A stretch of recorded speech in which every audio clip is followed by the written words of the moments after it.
ሀብታም መሆንና ሀብታም ሆኖ መቀጠል እጅግ ይለያያሉ። ሀብታም መሆን አደጋ መጋፈጥን ይጠይቃል። በተቃራኒው ደግሞ ሀብታም ሆኖ መቀጠል ከአደጋ መራቅን ይጠይቃል። እውነተኛው ሀብት ብዙ ዕቃዎችን መግዛት ሳይሆን ብዙ ነፃነትን መግዛት ነው። ሰላም ጤና ይስጥልን ውድ የቻናላችን ቤተሰቦች እንደምን ቆያችሁ? ዛሬም እንደተለመደው ለህይወታችሁ የሚጠቅም በተለይ ደግሞ ከገንዘብ ጋር ተያይዞ አመለካከታችሁን የሚቀይር የገንዘብ ሳይኮሎጂ ከተሰኘው መጽሐፍ የወሰድነውን ለእናንተ የሚጠቅም ሐሳብ ይዘን ቀርበናል። እስከ ፍጻሜ አብራችሁን ቆዩ። እናመሰግናለን። በየጊዜው ስለምሰጡኝ ማበረታቻ እጅግ ከልብ አመሰግናለሁ። ስለ ቀናነታችሁ፣ ስለ ወንድማዊነትና ስለ እህታዊነት ድጋፋችሁ እጅግ አድርጌ አመሰግናለሁ። ሰብስክራይብ ያላደረጋችሁ ሰብስክራይብ እያደረጋችሁ ቤተሰብ ሁኑ። እጅግ አመሰግናለሁ። ክብረት ይስጥልኝ። ቀጥታ ወደ ቪዲዮ እንሂድ። ከላይ ለመግለጽ እንደሞከርኩት ዛሬ የምናየው የገንዘብ ሳይኮሎጂ ከተሰኘው መጽሐፍ ለእናንተ ያስተምራል ብለን የወሰድነውን ሐሳብ ነው። ይህ ሐሳብ በውስጡ ብዙ ጠቃሚ ነገሮች ቢኖሩትም ዛሬ ግን ለእናንተ የተመረጡትን ሐሳቦች እንደሚከተለው አቀርብላችኋለሁ። የገንዘብ ሳይኮሎጂ ወይም ደግሞ ስለ ገንዘብ መረዳት ያለብን ሐሳቦች እንደሚከተለው ተዘርዝረዋል። አንደኛ፣ ሁሉንም ነገር መቆጣጠር አትችሉም። እውነቱን እንነጋገር ከተባለ ስኬታችሁ ሙሉ በሙሉ እናንተ እንዳሰባችሁት እየሄደ አይደለም። ጠንክራችሁ ከሰራችሁ፣ ትክክለኛ ምርጫችሁን ካደረጋችሁና በየቀኑ ከጣራችሁ ስኬት የማይቀር ነው ብላችሁ ነው የምታምኑት። ነገር ግን በተጨባጭ ሁኔታ ይህ እምነታችሁ በአጋጣሚዎችና ድንገተኛ አደጋዎችም ይወሰናል። የሁለተኛ ደረጃ ትምህርት ቤት ተማሪ እያለ ቢል ጌትስ ኬንት ኢቫንስ የተባለ የቅርብ ጓደኛ ነበረው። ሁለቱም እጅግ በጣም ጎበዝ የኮምፒውተር ሱሰኞችና አብረው የቴክኖሎጂ ድርጅት የመገንባት ትልቅ ህልም የነበራቸው ነበሩ። ነገር ግን ከመመረቃቸው በፊት ኬንት ተራራ በሚወጣበት ወቅት በደረሰበት አደጋ ህይወቱ በአሳዛኝ ሁኔታ አለፈ። የእሱ ታሪክ እዚህ ላይ አበቃ። ድንገተኛ አደጋ ያልነው ይህ ነው። ይህ በእንዲህ እንዳለ ቢል ጌትስ ቀጥሎ ዛሬ ላይ ቢል ጌትስ ሆነ። ቢል ጌትስ በ1960ዎቹ ያ ማለት ኮምፒውተሮች ብርቅ በነበሩበት ጊዜ ኮምፒውተር ከነበራቸው በመላው ሀገሪቱ ውስጥ ካሉ ጥቂት የሁለተኛ ደረጃ ትምህርት ቤቶች በአንዱ ውስጥ የመማር አጋጣሚ ነበረው። ያቺ አንድ እድለኛ አጋጣሚ አብዛኛዎቹ ሰዎች ፈጽሞ ያላገኙትን የመነሻ እድል ሰጠችው። ታዲያ እሱ ጠንክሮ ሰርቷል? አዎ፣ በእርግጥ ሰርቷል። እሱ በጣም ሊቅ ነበር? ምንም ጥርጥር የለውም። አዎ ሊቅ ነበር። ነገር ግን ቢል ጌትስ በሌላ ከተማ ወይም በሌላ ዘመን ቢወለድ ኖሮ ሕይወቱ በተመሳሳይ መልኩ አይቀጥልም ነበር? ምናልባት ላይሆን ይችላል። ችግሩ እዚህ ላይ ነው። ስኬታማ ሰዎችን አይታችሁ እነሱ እንደዚህና እንደዚያ ብዙ ነገር አድርገዋል፣ ስለዚህ እኔም እንደነሱ ተመሳሳይ ነገር ባደርግ ወይም እነሱ በሄዱበት መንገድ ብሄድ ይሳካልኛል ብላችሁ ታስባላችሁ። ነገር ግን እዚህ ጋር እነዚህ የማይታዩትን ነገሮች ልብ አላላችኋቸውም። የእድልና የጊዜው አጋጣሚዎችን ትክክለኛ መገጣጠም በውድቀትም ረገድ ተመሳሳይ ነው። የሁልጊዜም ምርጥ ከሚባሉት ዓለም አቀፍ ነጋዴዎች መካከል አንዱ የሆነው ጄሲ ሊቨርሞን እንውሰድ። በአንድ ወቅት በሚሊዮን የሚቆጠር ገንዘብ አተረፈ። ቀጥሎ ሁሉንም አጣ፣ እንደገናም መለሰው። እናም በመጨረሻ ሁሉንም ነገር ለአንዴና ለመጨረሻ ጊዜ አጣ። ታላቁ የኢኮኖሚ ቀውስ ወይም ግሬት ዲፕሬሽን ሙሉ በሙሉ አጠፋው። በታሪክ ውስጥ ካሉ ባለጸጋ ነጋዴዎች አንዱ ከመሆን ተነስቶ ምንም የሌለው ሰው ሆነ። ታዲያ እዚህ ላይ ትልቁ ትምህርት ምንድን ነው? ስኬት 100% ክህሎት አይደለም። ውድቀትም 100% ሞኝነት አይደለም። ይህ ማለት ግን ዝም ብላችሁ እጅ መስጠትና ዕጣ ፈንታ የወደፊት ሕይወታችሁን እንዲወስን መተው አለባችሁ ማለትም አይደለም። ዋናው ነጥብ እድልም ሆነ አደጋ መኖራቸውን እና ሁለቱም እናንተ አስቀድማችሁ መተንበይ በማትችሉበት መልኩ እንደሚመጡባችሁ መረዳት ነው። በቀኑ መገባደጃ ላይ እድልን መቆጣጠርም ሆነ አደጋንም ሙሉ በሙሉ ማስወገድ አትችሉ። ማድረግ የምትችሉት ነገር ቢኖር ብልህ ምርጫዎችን መምረጥ፣ ራሳችሁን በተሻለ ሁኔታ ላይ ማስቀመጥና ለሚመጣው ለማንኛውም ነገር ዝግጁ መሆን ብቻ ነው። ሁለተኛው የገንዘብ ሳይኮሎጂ ሀብታም መሆንና ሀብታም ሆኖ መቀጠል ይለያያሉ። ተሳካላቸው የተባሉ ሰዎችን ታሪክ መስማት ትወዳላችሁ? ጋራጅ ውስጥ የጀመረውን ስራ ወደ ቢሊዮን ዶላር ኩባንያ የቀየረው ሊቅ ስራ ፈጣሪ፣ ትልቅ ውርርድ አድርጎ በአንድ ጀንበር ሀብት ያፈራውን ነጋዴ፣ በድንገት ታዋቂ ሆና እጅግ በጣም ብዙ ገንዘብ ማግኘት የጀመረችውን ተጽዕኖ ፈጣሪ ወይም ኢንፍሉዌንሰር እና የመሳሰሉትን ስኬታማ ሰዎች ታሪክ መስማት ትወዳላችሁ። ነገር ግን አንድ ነገር አስተውላችኋል? ከእነዚህ አብዛኛዎቹ ሰዎች ባገኙበት ፍጥነት ወዲያውኑ ያገኙትን አጥተውታል። ምክንያቱም ሀብታም መሆንና ሀብታም ሆኖ መቀጠል ሁለቱ ፍጹም የተለያዩ ክህሎቶች ናቸው። እስቲ አስቡት፣ ስንት ጊዜ የታዋቂ ሰዎች፣ የስፖርተኞችን ወይም የቢዝነስ ባለቤቶችን ታሪክ ከናጠጠ ሀብታምነት ወደ ፍጹም ድህነት ሲቀየር ሰምታችኋል። ለምሳሌ ማይክ ታይሰን በ2003 ሁሉንም ነገር አጣ። ኒኮላስ ኬጅ 150 ሚሊዮን ዶላር አባከነ። ፕሮፌሽናል ባለሀብቶች እንኳን ትልቅ ሀብት ካፈሩ በኋላ መልሰው በፍጥነት ከስረዋል። ለምን? ምክንያቱም ሀብታም መሆን አደጋ መጋፈጥን ይጠይቃል። ሀብታም ሆኖ መቀጠል ግን ከአደጋዎች መራቅን ይጠይቃል። ጉዳዩን ላብራራው። ሀብት መገንባት ከፈለጋችሁ አደጋዎችን መጋፈጥ ይኖርባችኋል። ንግድ ትጀምራላችሁ፣ በአዳዲስ እድሎች ላይ ገንዘብ ታውላላችሁ ወይም ኢንቨስት ታደርጋላችሁ፣ ትላልቅ ክፍያዎችን ለመፈጸም ትደራደራላችሁ፣ እናም ሌሎች ሰዎች ለማድረግ የሚፈሩትን ደፋር እርምጃዎች ትወስዳላችሁ።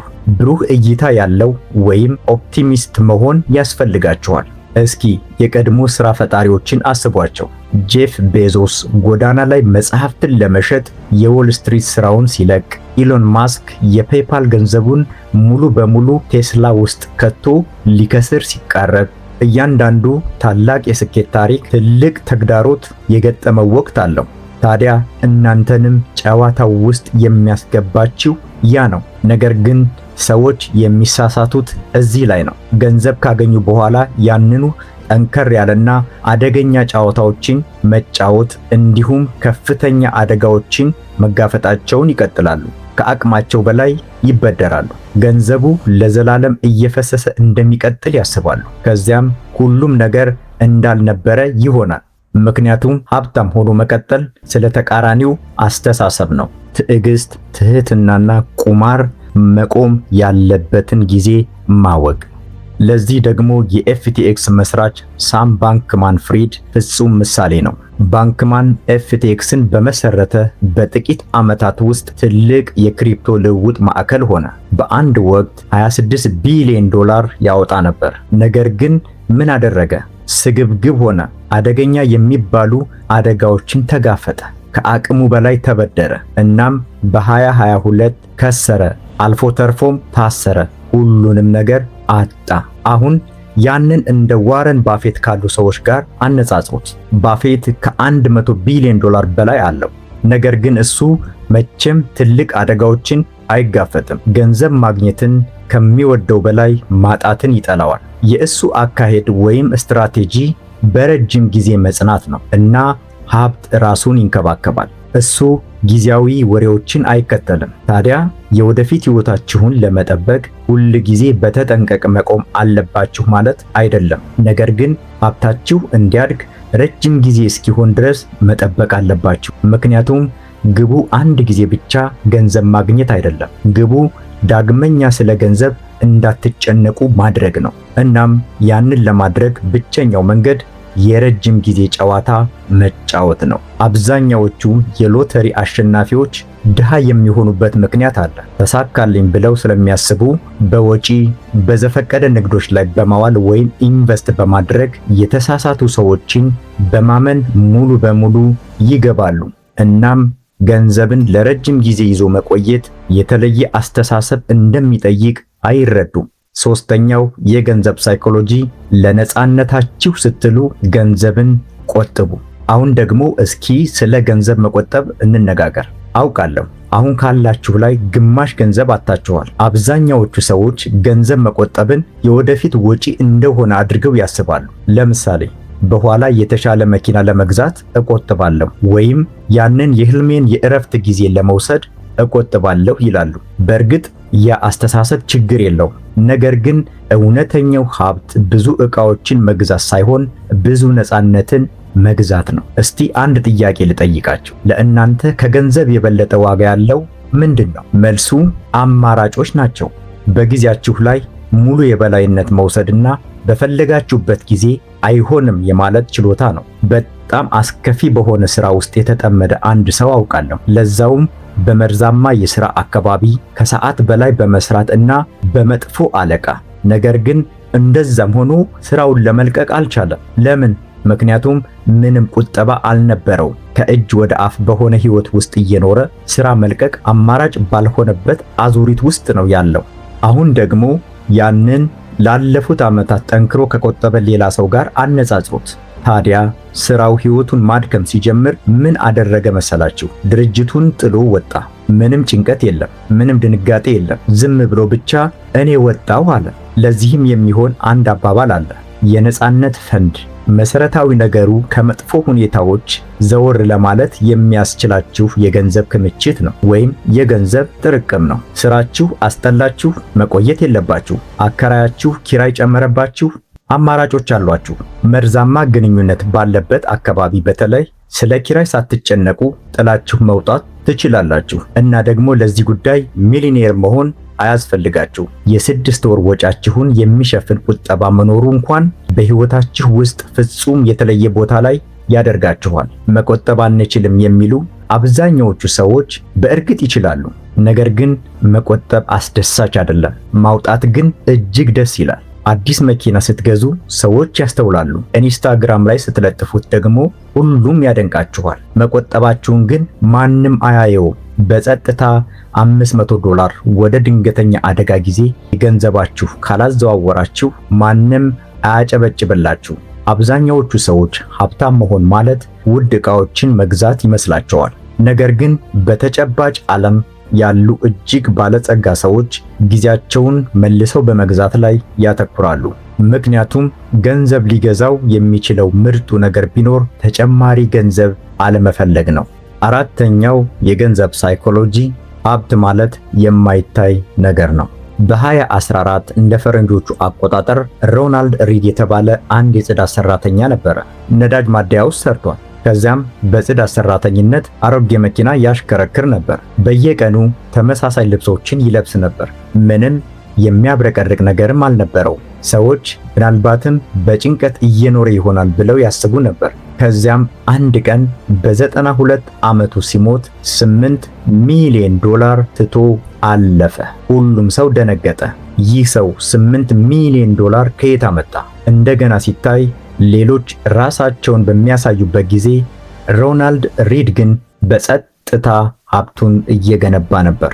ሀብቱም የማይታይ ስለነበረ ማንም አላስተዋለውም ነበር። ሀብት ማለት ያላወጡት ገንዘብ ነው። እናንተ እየገነባችሁት ያላችሁት ነፃነት፣ ከጀርባችሁ በጸጥታ እያደጉ ያሉ ኢንቨስትመንቶች ወይም የገንዘብ ፍሰቶች፣ በፋይናንስ ረገድ ደህንነታችሁ የተጠበቀ መሆኑን ከማወቅ የሚመጣ የአእምሮ ሰላም ነው። ምንም እንኳን ሌላው ሰው ባያስተውለውም ማለት ነው። እስቲ ያስቡት፣ አንድ የማታውቁት ሰው ድንገት በአዲስ ፈራሪ መኪና አጠገባችሁ መጥቶ ቢቆም ምን ብላችሁ ታስባላችሁ? ይህ ሰው በጣም ሀብታም መሆን አለበት። ነገር ግን በእርግጠኝነት ያንን አታውቁም። የምታውቁት ነገር ቢኖር መኪናው ላይ $300,000 ማውጣቱን ብቻ ነው። የምታዩት ግን ምን ያክል ገንዘብ እንደቀረው ነው። እናንተ እስከምታውቁት ድረስ በዕዳ ተዘፍቆ ሊሆን ይችላል። እኔ ጥሩ ነገሮችን አትግዙ እያልኩ አይደለም። በገንዘባችሁ መደሰት አለባችሁ። ነገር ግን ያላችሁን ነገር ለሌሎች ለማሳየት ብላችሁ ያልሆነ ነገር ውስጥ መግባትና ያልሆነ ጨዋታ መሞከር ያ ጨዋታውን እንደተሸነፋችሁ ያሳያል። ከዚህ ውስጥ አንድ ነገር መውሰድ ከፈለጋችሁ ይሄ ይሁን። ሀብታም መስሎ መታየትና ሀብታም መሆን ሁለቱም ፍጹም የተለያዩ ጨዋታዎች ናቸው። ሀብታም መስሎ መታየት ቀላል ነው። ክሬዲት ካርድ ተጠቀሙ፣ መኪና በብድር ግዙ፣ ውድ ልብሶችን ግዙ።